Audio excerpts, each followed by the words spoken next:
and welcome to the Scary Goals Club. I am your host, Hazel Robertson, and I believe that to make the impact that you know you are called to make in the world, it requires setting bigger, scarier goals and then becoming the person who creates them. That is what I am here to show you how to do. That's what we're diving into with mindset, tools, tricks, really simple, practical, actionable steps you can take and start applying straight away. Because whatever you believe, we have this one life that we definitely know about. Start making the impact you know you want to make in the world. Fear is not a reason to stop. We keep going. We work through the fear. That is what we do in the Scary Goals Club. So come on in, come join, hit subscribe, and let's get started. Hi, and welcome to episode 19 of the Scary Goals Club podcast. I'm back from holiday. Oh, such a good time away. Did so much exercise, spent so much time outside, and I've come back with almost like a new confidence in my own ability for endurance and for exercise and for strength training that I'd kind of been ignoring before I went away, and then just did loads of it when I was away, spent loads of time outside as well, and come back and joined the gym, which has been amazing, especially because they have these awesome classes during the day. And so on my day with Flynn on Monday, well, I just went to the gym. He was asleep. He was asleep for like 45 minutes while I was in the gym. I got like 45 minutes of weights while he was napping in the buggy. It was amazing. It was so good. And then today I booked a spin class during the day and it was so nice. Normally I wouldn't have on my working days like exercise in the middle of the day because I'm like, well, I don't want to get ready and then like do a podcast or do a call and then go and get sweaty and then have to shower again. But actually today, like my calls were in the afternoon and I was like, I'm just going to record a podcast, this one, after my calls. So I'll just do it then and then that's all good. And it was great because I had like a chunk of time in the morning to get work done. When I hadn't showered, I just like had my breakfast, gone out for a walk, done a meditation, came back in, was like, okay, boom, boom, boom, go, go, go. And I will tell you about some really fun concept that I have created, which I used this morning. And then went and like cycled to the gym, did a spin class and came back. And it was so nice. I think because I work on my own. Okay, yes, I'm coaching clients and I'm on calls, but it's me in my room, sometimes looking flitter around, but often they're away, like out for the day doing some fun stuff. And sometimes I have Maple around. So that's one thing that I find really helpful is like when I'm focusing to get work done, I find it really helpful to go and be where Maple is. So she doesn't always like coming upstairs into the office. Like even if I put a blanket down, she'd kind of mooch about. So I just take my laptop and I go sit down at the table in the like kitchen living room area. She's on the sofa. I'm just like working away, getting a few things done, have a cup of tea. And it's like, I know now that's something that's really helpful for people with ADHD is having almost like a buddy or like someone there also focusing and getting stuff done. Maple's not getting stuff done, but she's focusing, she's present, she's like a being that's there. And so I'm able to know that she's there and then it helps me focus. It's the craziest thing. And the spin class was also good because it's almost like being in a room, getting sweaty, listening to like pumping tunes with other humans and getting your heart rate up and having all the endorphins and just like pushing it, go, go, go, go. It felt so amazing. And yeah, just such a nice way to break up the day and to get feeling more energized because of the tunes, because of being in a physical place with other people. When a lot of the work I do is on Zoom, it was so nice to just be in the same room as other humans, all cycling on our bikes and not going anywhere, all getting super sweaty. But yeah, it was just so good. And what I've been continuously playing with over the last, like, well, really since having Flynn's, the last like year and a half, is ditching the rules for how I should work and actually just being playful with trying different things and leaning into different things and following what feels exciting and interesting and fun and energizing and building more of that in. And it could have been so easy to be like, but it's half an hour out and it's 10-minute cycle to the gym and 10-minute back and then shower. And I'm doing that in the middle of the day. And that becomes like 2 hours, like a reason not to. I was like, no, I just do a focused period of work before it, and then I'm just really focused after it. And it's completely shifted my energy. So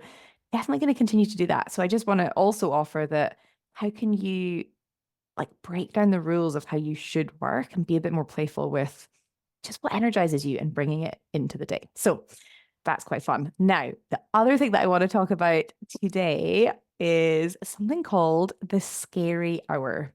Well, I've called it the scary hour. There's maybe a better name I could think about it, but scary hour. Okay. This concept I have found so helpful for continuously taking scary action, for doing scary things, for not putting stuff off till like next week or till I feel like it, but doing the stuff that feels a bit scary and actually doing it like today. So here's how it works. And you can do the scary hour too. And you can do it whether it's towards your goal or anything else. And I just want to offer that whether it's scary action towards your goal or whether it's scary action towards some other goal or whatever else you're working on, it almost doesn't matter. Obviously, it's useful to be moving towards your goals. So as long as it's scary action, it's moving you in general in the way you want to go in your life. But it almost doesn't matter because what you are doing with the scary hour is you're building the muscle of taking scary action, even when you don't feel like it, and just having it as a regular thing. Okay, so here's what it is. The scary hour is an hour that you put in your calendar every day, or like start with like once a week or like twice a week. It's in your calendar. So for me, it would be like every working day in the calendar, like one of the first things I do after I normally try and get out for a walk in the morning. I feel better when I do a meditation, when I write down gratitude and write down my wins, like that puts me in a better energy and a better mindset. So usually I do those things first. And then the scary hour is having this hour blocked in your calendar where you are doing stuff that like feels really scary, stuff that you have probably been avoiding, probably the stuff that's been on your to-do list for a few weeks. Maybe it's asking someone for a testimonial. Maybe it's asking someone if you can collaborate with them. Maybe it's making an offer. Maybe it's putting a spicy or pointy post out on LinkedIn about something. Maybe it's for me. So this morning's one was doing some invoicing that I'd been putting off and also like going through there's some finalizing for the business accounts and like going through and like answering questions from the accountant. The email came in just when we were traveling back from holiday and it was like not urgent, just look at it when you have time. And I was like, yeah, I'll get to it on Tuesday, which is like my first working day back.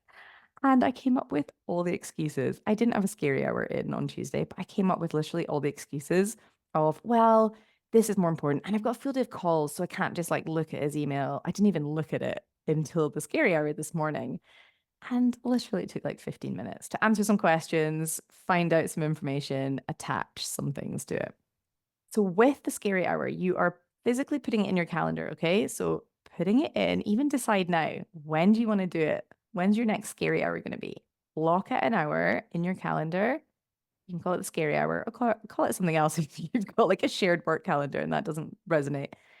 And in that time, you're going to be putting in like, what are things that feel really scary that you've been putting off? What are some of those things?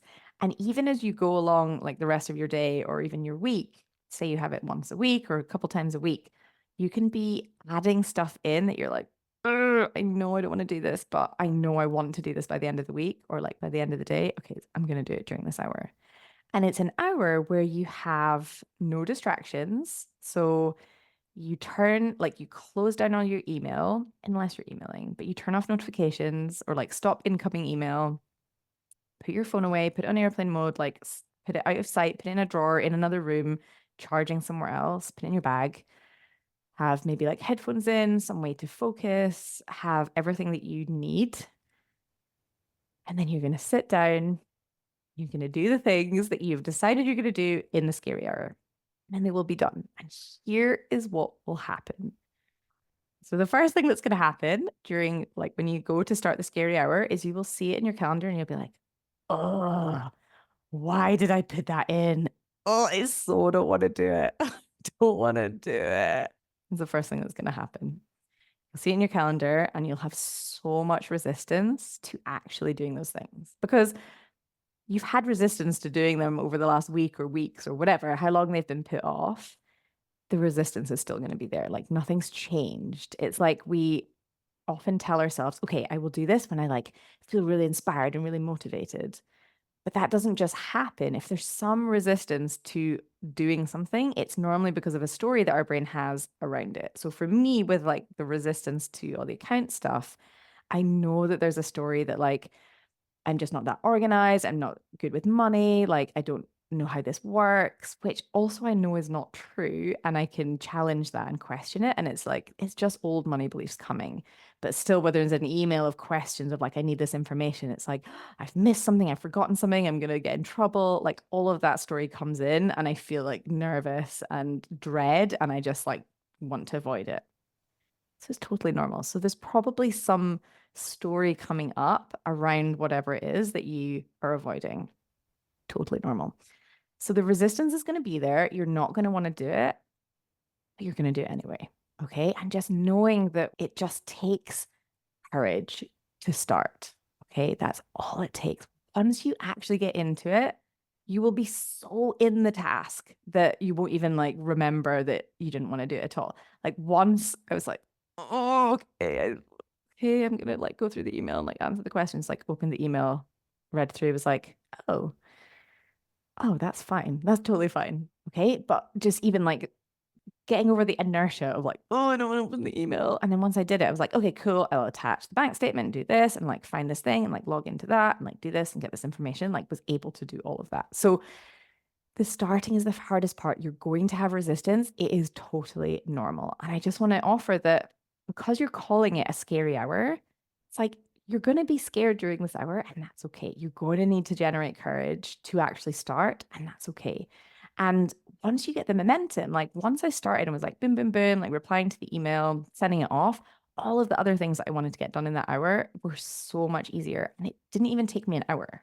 That's the cool thing. So, not only will it take you less time when you're grouping some of these like scary things together, either you can just then stop before the hour's up, or even you might be on a roll and be like, ooh, maybe I'll email that person. Maybe I'll reach out to so and so. Like, ooh, that would be good. It becomes satisfying, feeling scared, generating courage, doing the thing, and then being like, oh my gosh, I did it. Like, you feel so proud of yourself for not stopping, for not like putting it off for another week, for not like avoiding it, for actually doing it. You feel so amazing. You get a rush from doing this thing that felt so big and scary. Just like, okay, what else is there? Like, okay, that was good. It's like just doesn't become as scary anymore. And so this skill and this muscle, like whether it's something, like doing the accounts and replying to that email has nothing to do with my scary goal of this podcast, but it's still building that muscle and that practice of I feel the fear, I feel the resistance. Like every cell in my body does not want to do it. And that's okay. I'm going to do it anyway. And then really getting into it, getting into the swing of it, realizing it wasn't that bad. It's almost like telling your brain, showing your brain it wasn't that bad. And then being like, boom, what else can I do? But often what happens is when fear comes up and something feels scary, is we don't even take that first step to even do the thing. And so then like the fear can mean stop and we just shut down. And there's so many amazing things we could be doing that we're not doing because of the fear. So having like a focused, like scary hour where it's like, yeah, for this hour, all the fear is going to come up and you're going to do it anyway. And it's the fear just will never be as bad as you think it is. It's always, always going to feel worse at the start. So even it's like, give yourself a shake, like, get a cup of tea, get ready, be like, okay, here we go. Scary hour commencing. And then it'll be like, oh, is that literally it? Try it. Honestly, it is so much fun. And here's why it's so important to actually put it on your calendar, because it can be easy to be like, yeah, cool, I'll do this scary hour like that Hazel was talking about. Yeah, maybe I'll do it maybe at the end of the day, like if I have time. No. It's one of the first things you do, putting it on your calendar, because when it is on your calendar, when you have decided ahead of time, like, okay, during this hour, I am doing the scary stuff, all of the stuff that I've been avoiding, I'm going to do it. It's visible. You see it on your calendar. You've made the decision ahead of time that you're going to be doing it. And now it's like, okay, this is what I'm going to be spending my time on. It also means it's time bound. So rather than like, random tasks that you're kind of avoiding and putting off and just like ignoring. It's like bringing them all together, all the scary stuff, and just being like, boom. And the amount of time that you're going to save, condensing this all into 1 hour, whether it's an hour a week or an hour every few days or an hour every day, rather than like spreading these out over weeks and just having them like the thought loops when you haven't done something that ultimately you want to do. Like ultimately, I want the accounts to be submitted and I want to get back to the accountant. Even if in the moment I'm like, I don't want to read the email. But ultimately, I want that to happen. So every time I haven't done it, if it's like in the back of my mind, like, oh, I need to get back to that email, oh, I need to read the email, it just goes round and round and round because your brain's like, better think about this thing, better do this thing, remember you didn't do that thing, or you see it on your to-do list, you see it written down, it's like, ah, and you can imagine like, okay, I still haven't done it. And it becomes this bigger and bigger thing.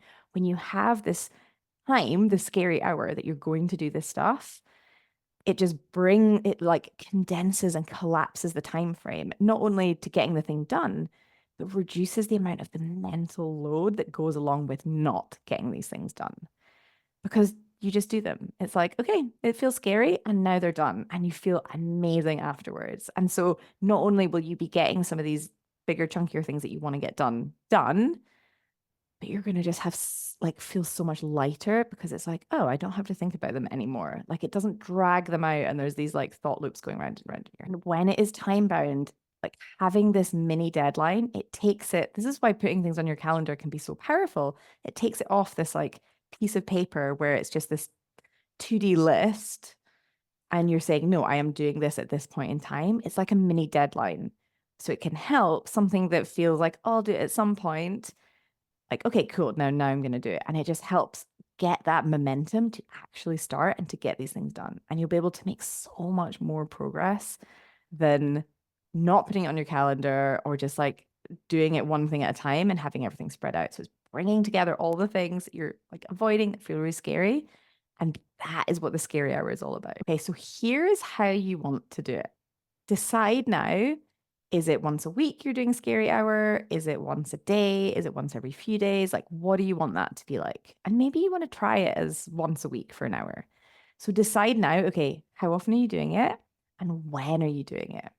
I would recommend doing it in the morning just because, again, if you tend to put the scary stuff off, and no judgment, we all do this, okay? Because it feels really scary. It's like, oh, I don't want to do it, and it's never as bad as we think, right? So if you tend to put stuff off, it's something that at the end of the day, there can almost be this like anticipation of how bad it's going to be and the dread and the worry and the like, oh, I've not done it yet. It could be bad. And because when we don't know how something is going to be, our brain will automatically go to the worst case. So for me, with the email from my accountant, it's like, it's going to ask me about this and this won't be right. And I'll have made all these errors and it's going to like what the worst case, and I'll be fined and I'll be put in jail as a director or whatever. But it goes to the worst case.